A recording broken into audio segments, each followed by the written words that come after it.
Bem, já dei aqui tudo que é anúncio, então vamos ouvir a palavra. O pastor Ronald vai trazer aqui a palavra. Você pode receber com um aplauso.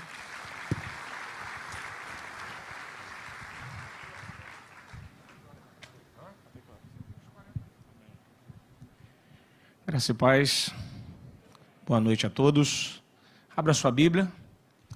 Evangelho de João, capítulo 14, verso de número 27. Quero agradecer a Deus pela vida do meu pastor Silas Malafaia. Que Deus abençoe a sua vida, a vida do senhor, a vida da sua casa, da sua família. Deus abençoe a vida também do meu pastor Dilton, toda a sua família, da Josiane e de todos os meus amigos e irmãos que estão aqui presentes nessa noite. Evangelho de João, capítulo 14, verso de número 27. Todos encontraram? Digam amém. Deixo-vos a minha paz eu vos dou, não vou-la dou como o mundo a dá. Não se turbe o vosso coração, nem se atemorize. Curve a sua cabeça. Deus bendito, louvamos o seu nome e te exaltamos, Pai, na beleza da sua santidade. Fale conosco nessa noite através do teu evangelho, através da sua santa palavra. Ilumina-nos, ó Pai, para que possamos entender o teu texto sagrado nessa noite, em nome de Jesus. Amém. Jesus está no discurso de despedida dos discípulos. Esse discurso vai terminar no capítulo 17 do Evangelho de João. Esses trechos de discurso é muito presente no texto judaico, na Bíblia hebraica. Você vê isso em Moisés, vê em Josué fazendo a mesma coisa. Você vê Abraão, Paulo vai fazer isso em Atos capítulo 20, quando vai se despedir ali dos discípulos na cidade de Mileto, os discípulos de Éfeso. Isso é do jogo judaico, fazer esses longos trechos de despedida. Jesus aqui está se despedindo dos discípulos e fazendo uma espécie de intensivo, depois de 3 anos andando com eles. A cruz do Calvário está muito próxima de chegar, então Jesus precisa passar para ele algumas coisas. E nesse trecho do capítulo 13 de João, até o capítulo 17, as últimas 24 horas, vai ocorrer ali, ele vai falar sobre eternidade, vai falar sobre fé, vai falar sobre oração, vai falar sobre o Paráclito, o Espírito Santo, no verso 26 do capítulo 14. E aqui no verso 27 ele vai falar sobre a paz. Ele vai dar algo para os discípulos para que eles possam sobreviver e para que eles não possam naufragar na angústia de verem aquele a qual eles amavam, que era Cristo, sofrendo uma violência extremamente brutal do Império Romano. A via dolorosa para eles seria um tanto quanto difícil de assistir. Então seria muito difícil. Então Jesus vai dar aos discípulos algo para que eles possam sobreviver e não serem engolidos pela angústia de assistir aquela sessão de tortura.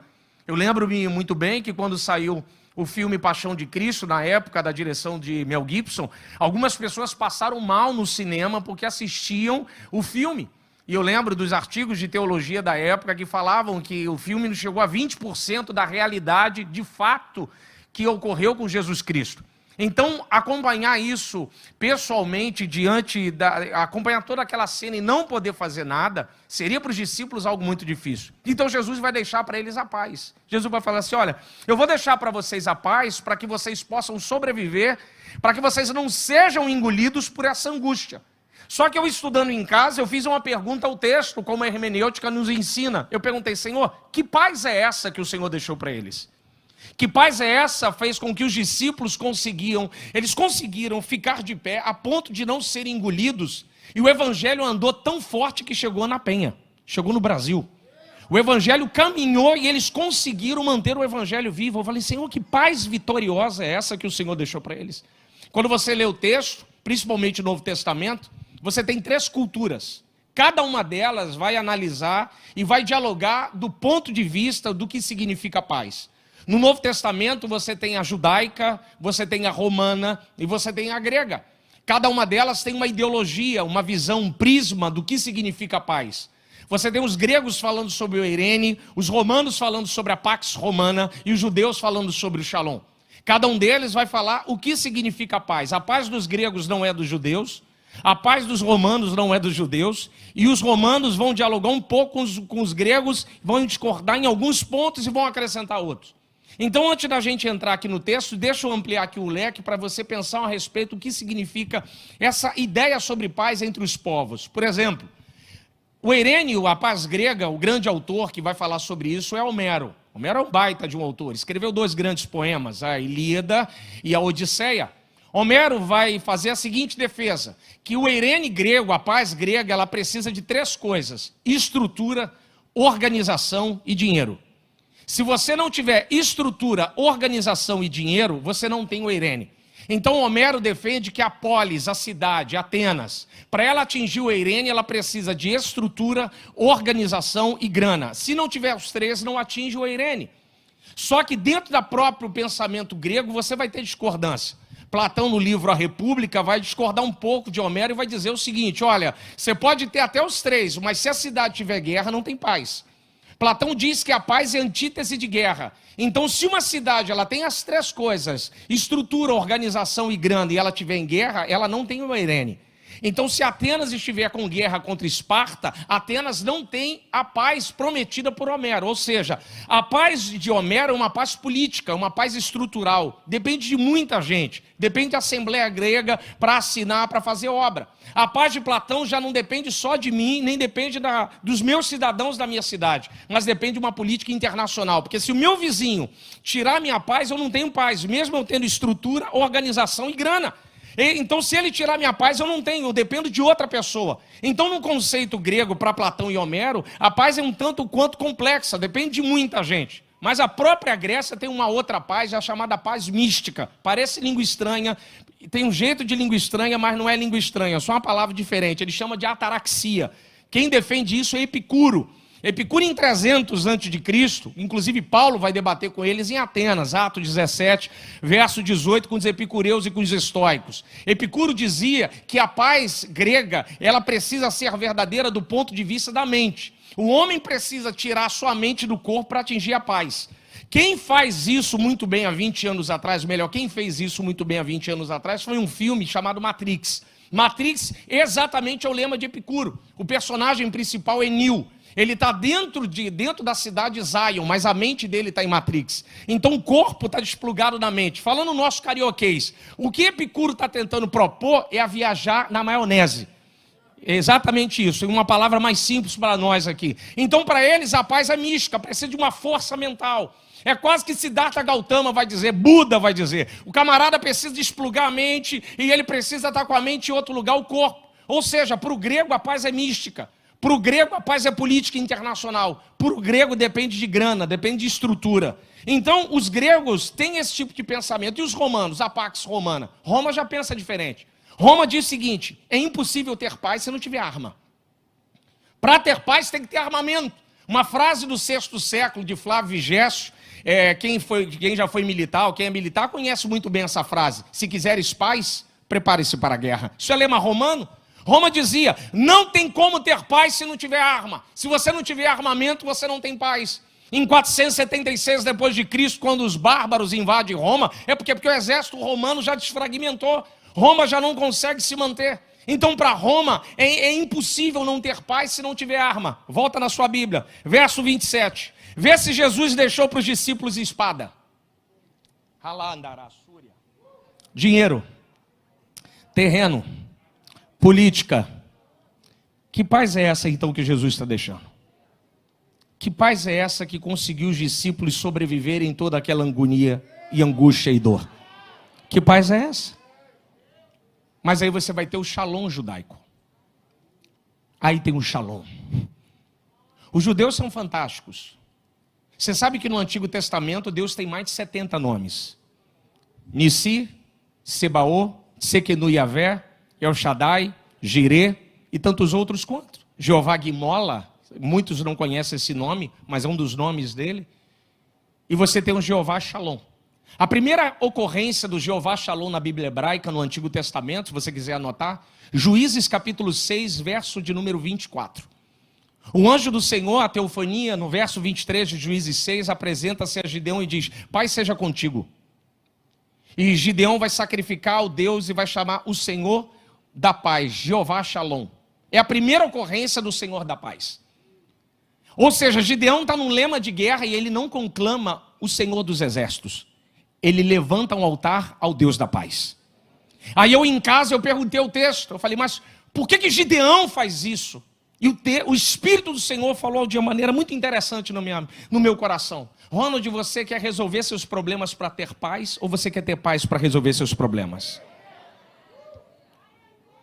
Gideão, ele quer ter paz para resolver.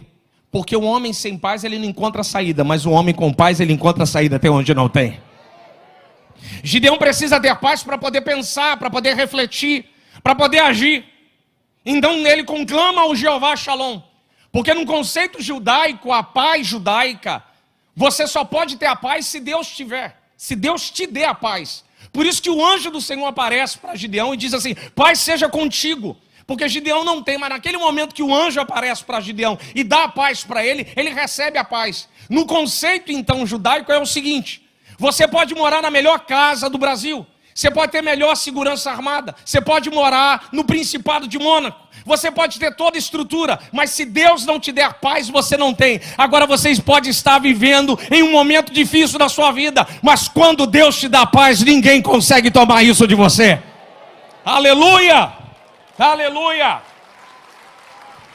Aleluia! Então, no conceito, o que Jesus está propondo para nós é o seguinte: que em primeiro lugar, a paz que eu e você temos não é circunstancial. Não dependemos de estrutura. Nós não precisamos de estruturas humanas para ter paz. Se a sua paz é estrutural, então você não tem a paz que Deus te dá. O que é a paz estrutural? É a paz grega. Quando o dinheiro está na conta, quando o boleto está pago, quando o aluguel está pago, quando o carro está pago e quando a saúde está em dia. Mas quando a gente não tem saúde, o boleto atrasou, o dinheiro não tem e o aluguel atrasou e você se desespera, a sua paz não é divina, a sua paz é grega. Porque você precisa de estrutura para ter paz. Mas eu louvo a Deus por sua vida, porque eu e você estamos aqui. A nossa paz não é estrutural, porque enfrentamos a pandemia, enfrentamos crise, mas nós estamos aqui. A depressão não nos abraçou, a angústia não nos abraçou, o desespero não nos abraçou, mas a paz de Deus sustentou a gente até o dia de hoje. Aleluia, aleluia, aleluia. A nossa paz não é estrutural. A nossa paz não é um lugar. Se você só tem paz na igreja, você não tem paz. Se você só tem paz no calçadão de Madureira, então você não tem paz.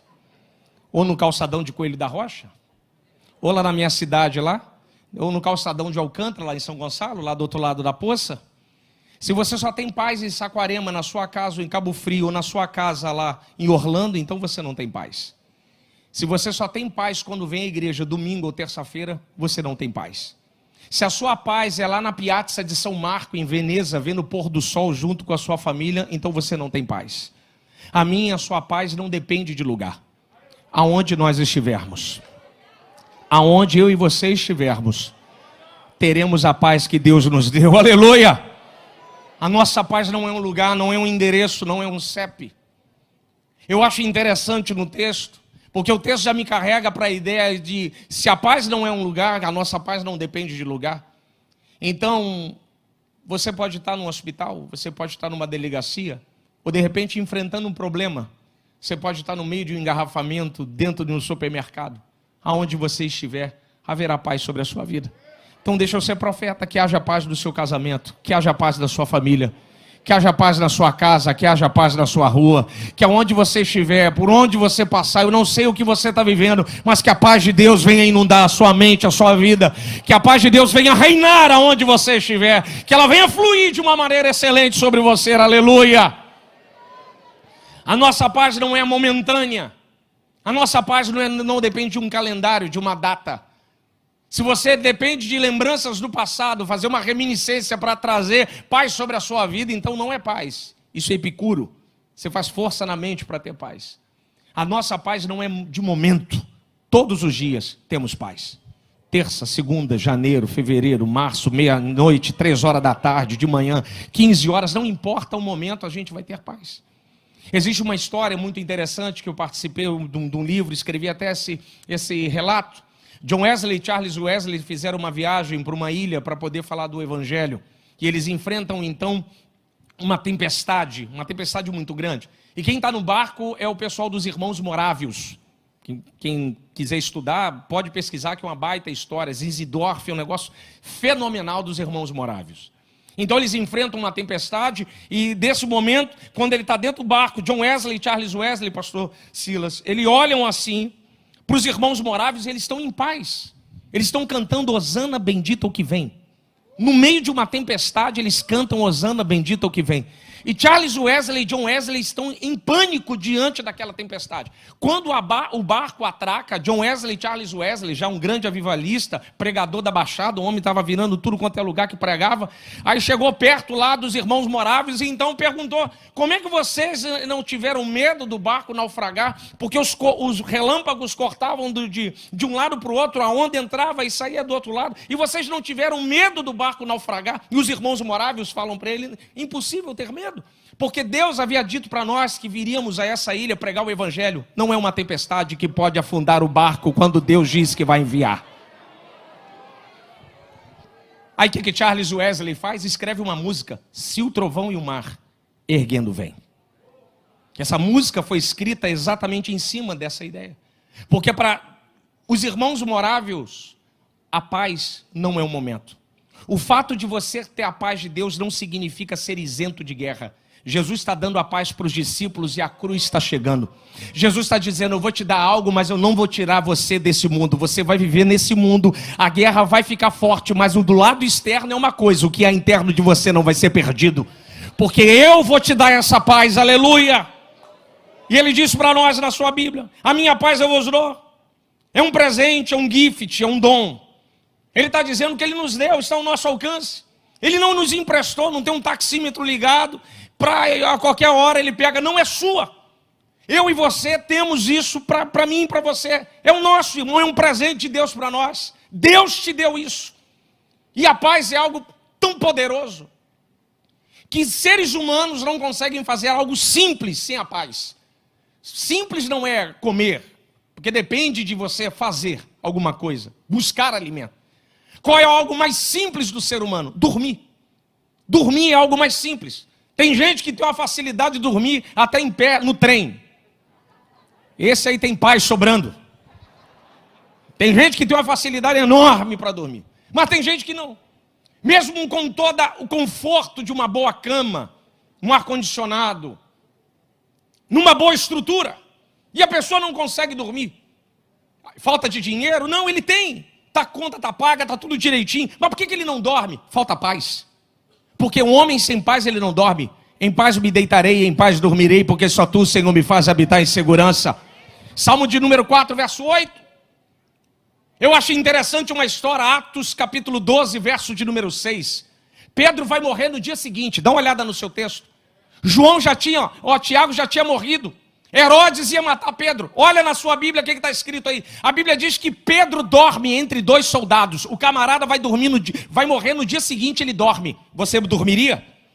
Eu não dormiria. Cheio de grilhões, algemas, mas por que ele dorme? Porque ele sabe o que ele recebeu aqui no Getsemane. O que ele recebeu, Roma não pode dar. O que ele recebeu, a Grécia não pode dar. O que ele recebeu, a Bolsa de Valores não pode dar. O que ele recebeu, o dólar não pode comprar. O que você tem, o que eu tenho, o mundo não pode nos dar. O que eu e você temos é uma paz incomensurável. É uma paz celestial que reina sobre a sua vida. Aleluia! Aleluia! Alandora revácia. Remandará Súria, Camandora Revassóbia, Halandará Súria. A nossa paz, irmãos, não se perde com o ambiente externo. O que é externo não pode roubar a sua paz. Se problemas de trânsito, vizinho, situações corriqueiras da vida, ou como diz Lutero, os anfectums, as tentações da vida se levantam e roubam a sua paz, então tem algum problema? A paz que nós temos é impossível ser perdida por perturbações externas. João 16:33. Tenho-vos dito isso para que em mim tenhais paz. No mundo tereis aflições, mas tende bom ânimo. Aleluia. Eu venci o mundo. Jesus está dando algo para os discípulos, o seguinte: eu vou dar a senha para vocês. E com isso, vocês vão sobreviver todo o processo da Via Dolorosa. Vocês vão se agarrar a isso. E isso, vocês vão flutuar em cima das águas. Aleluia. E a angústia não vai abraçar vocês. Isso aqui eu acho extremamente fantástico. Porque eles vão enfrentar leões e dificuldades, mas eles vão conseguir ficar de pé. A mente dos discípulos fica salvaguarda, fica guardadinha, fica boa. E eles conseguem, de bate-pronto, continuar de pé. Meu irmão, não deixe que os ambientes externos arranquem a sua paz de adorar a Deus. Não permita que as faturas do dia de amanhã arranquem o seu privilégio e a sua honra de poder adorar a Deus aqui nessa noite. Não deixe que as situações da sua família, os vizinhos, roubem aquele momento fantástico que você tem de dobrar o joelho quando você chega em casa, de ler o evangelho pela manhã. Não deixe as situações externas roubarem a sua comunhão com Deus que criou os céus e a terra. Não permita que essas coisas roubem a sua paz, porque quem te deu, aleluia, é muito maior do que você imagina. Não permita que essas ambientações externas aconteçam. É isso que Jesus está dizendo para nós. E ele diz ainda na sua Bíblia: não vou lá dor como o mundo dá. Isso aqui é fantástico. Ele está dizendo: a paz do mundo é efêmera. A paz do mundo é passageira, vazia, vai e volta. Quantas vezes Israel e Palestina fizeram acordo de paz? Eu vou lembrar um nome, o outro é difícil lembrar. Às vezes a mente falha. Lembra de Yasser Arafat? Quando fez o acordo de paz com Israel? Foi Nobel da Paz. A paz de Israel e Palestina? Não. A paz com as Farc, os narco-guerrilheiros do México? Como é que estão as tensões entre a Ucrânia e a Rússia? O mundo caminha para uma possível grande guerra. Rumores de guerra, isso é bíblico. Os homens, a paz humana depende de estrutura, depende de grana, depende de arma, depende de política. A paz é efêmera. A paz do mundo, ela se esfarela. Muda a política, acaba o dinheiro, quebra a moeda, acaba a paz. A minha e a sua paz não é caneta. A minha e a sua paz não é um pedaço de papel. A minha e a sua paz não depende de exército. Porque a minha e a sua paz é uma pessoa. Porque o menino nos nasceu e um reino lhe foi lhe dado. E o governo está sobre os seus ombros. E ele será chamado de maravilhoso conselheiro, Deus forte, Pai da eternidade e príncipe da paz. Aleluia! Aleluia! A minha e a sua paz é uma pessoa. Ela caminha com você. Ela está do seu lado, aleluia. Quando você pensa que a depressão vai te engolir, o príncipe da paz te segura na sua mão e te coloca de pé, aleluia. Às vezes as situações querem nos colocar para baixo, mas a paz de Deus nos resgata, aleluia. O príncipe da paz é isso, ela caminha junto com você, ela te guia. Vem aquela palavra na sua alma, na sua mente, no seu coração, a ministração do príncipe da paz sobre a sua vida. Eu acho interessante no texto bíblico que o apóstolo Paulo, Filipenses 4:7. Filipenses é a carta da alegria. Pode colocar na sua Bíblia aí, carta da alegria. Só que Paulo está preso. O camarada fala que é carta da alegria e ele está em cana. O nosso pastor falou aqui na ceia passada do tudo posso. Ele estava em cana, preso. Cana! Ele na cadeia, ele escreve: a paz de Deus excede a todo entendimento. A ideia de exceder é que a mente humana não é capaz de compreender que paz é essa. Meu pai. Está dizendo, foge da capacidade humana. Foge. Você pode botar aqui os medalhões da filosofia hoje. Paulo Giraldelli, Leandro Carnal, Mário Sérgio Cortella, Clóvis de Barros Filho, professor Flávio Veloso. Levanta aqui o tema da paz para eles. Eles vão ficar 3 horas aqui de debate. Vão de paz perpétua de Immanuel Kant até a paz dos estados de Thomas Hobbes. Eles vão discutir paz à vontade. Sabe o que vai acontecer? Nada. E não vão conseguir resolver. Você quer saber que paz é essa? Pergunta uma irmã de oração daqui. Pergunta um homem de oração aqui dessa igreja. Aleluia! E ele vai te contar que paz é essa. Ele não só vai te contar, ele vai te ensinar a viver essa paz. Ele fala: filho, é só abrir o coração e receber a paz de Deus sobre a sua vida. Eu acho interessante que Paulo diz: a paz de Deus excede a todo entendimento. Pode olhar no seu texto, Filipenses 4:7. Guardará os vossos sentimentos, a vossa mente e coração em Cristo Jesus. O termo guardar ali de Paulo é soldado, escolta, A ideia de escolta. Como Filipos era uma cidade com muitos militares aposentados, Paulo pega um gancho do contexto militar do local e aplica uma sabedoria fantástica. Então ele diz que a paz na nossa vida funciona como um soldado. Está no seu coração e na sua mente. Quando o diabo quer te setar e turbar a sua cabeça, ele encontra o soldado da paz dizendo: aqui não. Aqui tem um guarda, aleluia. Aqui tem um valente que guarda essa mente, aleluia. Quando ele vem setar o seu coração, trazer um distúrbio no seu coração, te colocar para baixo, fazer o seu coração ficar confuso, ele encontra o soldado de Cristo aí do seu coração. Que esse soldado esteja sobre o seu coração e sobre a sua mente. Que esse soldado esteja sobre o seu coração e sobre a sua mente, aleluia. Eu acho muito interessante esses fenômenos bíblicos a respeito sobre guarda, sobre guardar. Um outro texto que vai falar sobre escolta, mas aí da linha de fora, porque Deus nos guarda tanto do lado de fora, quanto nos guarda do lado de dentro. O outro é Salmo 23, verso de número 6. Certamente que a bondade e a misericórdia me seguirão todos os dias da minha vida. A palavra seguir, aí do hebraico, é escolta. Certamente que a bondade e a misericórdia me escoltará todo dia da minha vida. Quem traduz isso é uma Bíblia que recentemente foi traduzida em língua portuguesa, que você consegue perceber isso. O que Davi está dizendo ali no texto? Ele está dizendo o seguinte: que como ele entrou na presença de Deus, sozinho, na presença dos adversários, Deus está dizendo para ele: você entrou aqui sozinho, mas não vai sair sozinho. Eu vou botar 2 seguranças na sua vida: bondade e misericórdia. Certamente que a bondade e misericórdia te seguirão todos os dias da sua vida, aleluia. Então Deus é um Deus que nos guarda de fora, mas é um Deus que nos guarda por dentro. Assim como a bondade de Deus vai na sua frente, abrindo as portas, e a misericórdia vai atrás te sustentando, a paz de Deus vai dentro, guardando a sua mente e seu coração, para que o diabo não venha acertar sobre a sua vida, para que a sua mente venha ficar pura, rebadará, suri, revácia, para que o seu coração não venha a ser maculado pelo mal, porque às vezes as perturbações externas acertam a nossa mente e nos turbam. Por que Paulo diz que a salvação é para ficar na cabeça? Capacete da onde? Da salvação. Ele não falou couraça da salvação, nem espada da salvação. Ele falou capacete da salvação.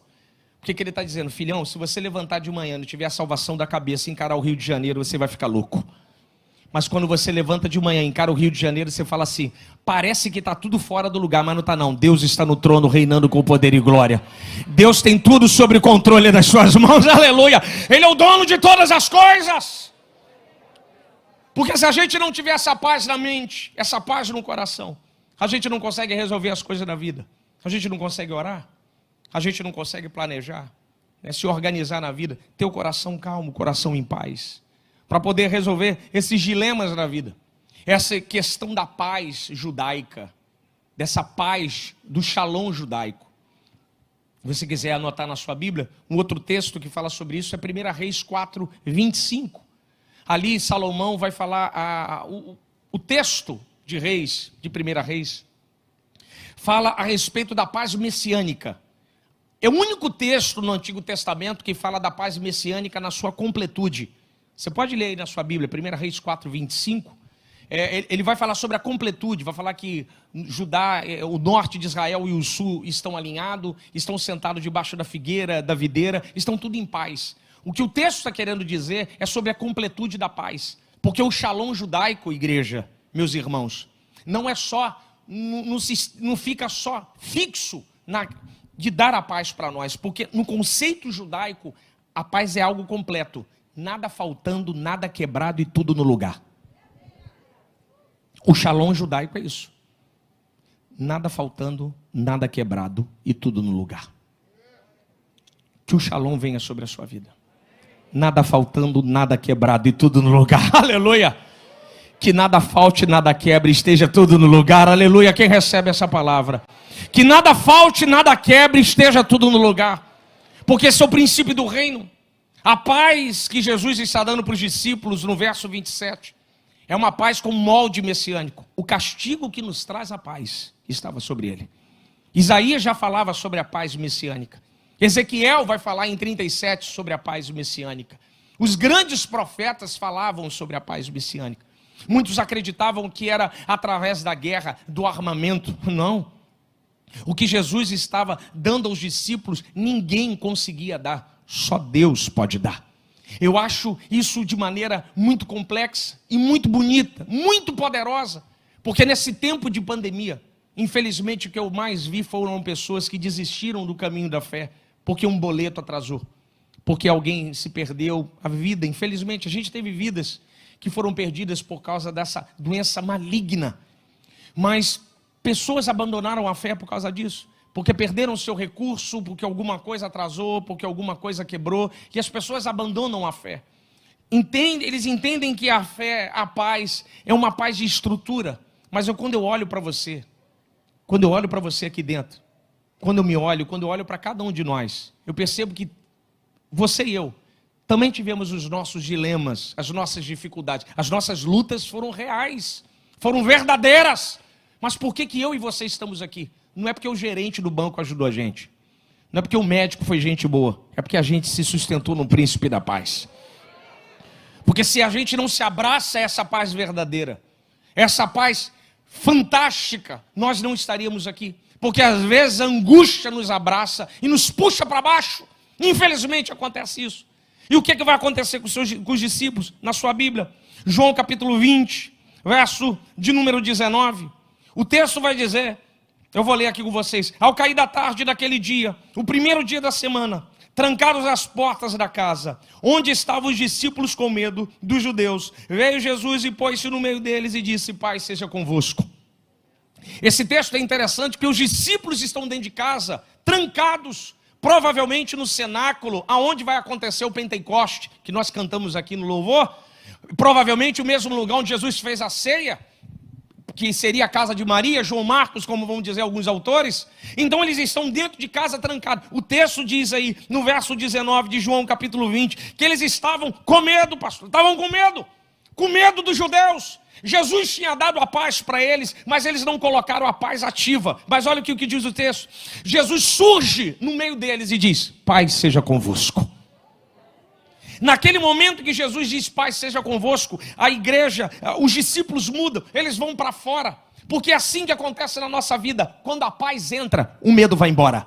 Quando a paz entra, as coisas satânicas vão embora. Que a paz de Deus venha reinar sobre a sua vida. Que o medo de avançar venha cair por terra. Que o medo de romper venha cair por terra. Ei, que você tente de novo. Vai lá e tenta a autoescola novamente. Tente a faculdade novamente. Tenta abrir uma empresa nova. Seja empreendedor. Não deixe o medo te algemar. Não deixe o medo te aprisionar. Avance, porque é tempo de avançar. Que a paz de Deus esteja sobre a sua vida. Aleluia! Aleluia!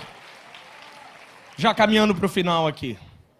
Em 1943, logo ali, Assembleia de Deus de São Cristóvão, na convenção, nós assembleamos, falamos assim: como é que a gente vai se cumprimentar?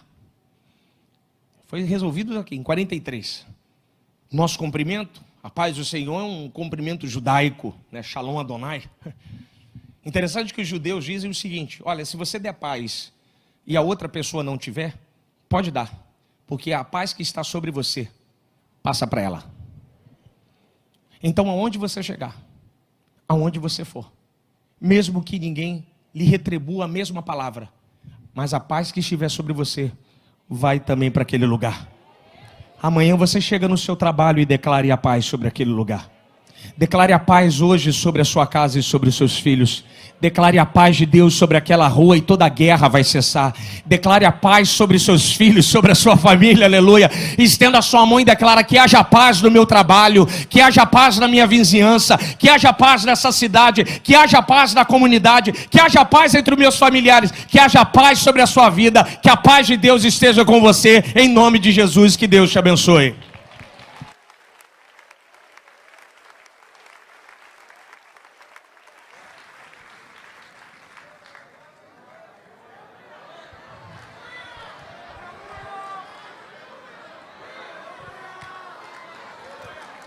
Glória a Deus.